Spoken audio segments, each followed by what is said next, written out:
Oke. Halo guys, hari ini kita ekspor tempat baru guys. Jadi stay terus di Jarni Aceh. Kita bakalan ada kejutan-kejutan menarik setelah ini guys. Ayo guys. Setelah tempat baru. Sol. How? Udah aja deh. Wow.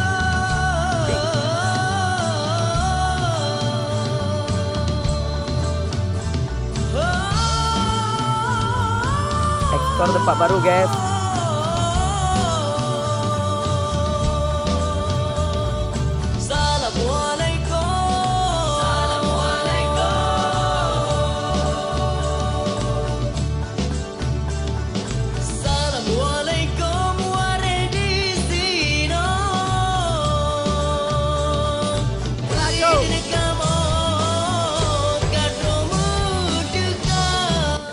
Bantu.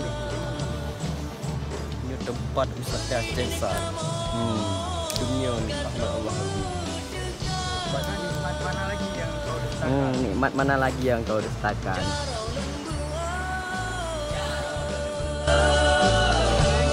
Proses pengambilan konten foto. Ojek. Jarni Aceh. Hah?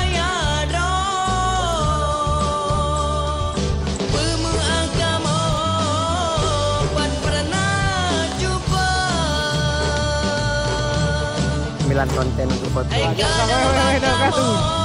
Aceh. Iya batu. Sajak man. Aduh korek. Ojeng masuk. Ojeng. Iya. Ojek dia mesti. Baje betul. Ulang. Baje dah mau lama ya. Ulang. Oke. Oke.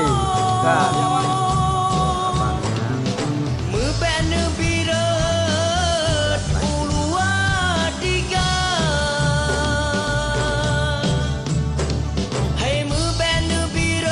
Jai. Dan upload kita ke ladang. Explore tempat baru. Explore.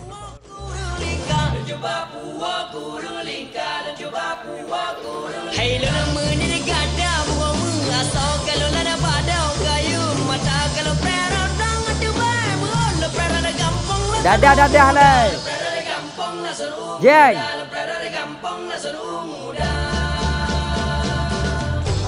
Ranok silase ngan pinu pawon. Ya guys, kita baru selesai explore Aceh besar guys. Ranok silase ngan pinu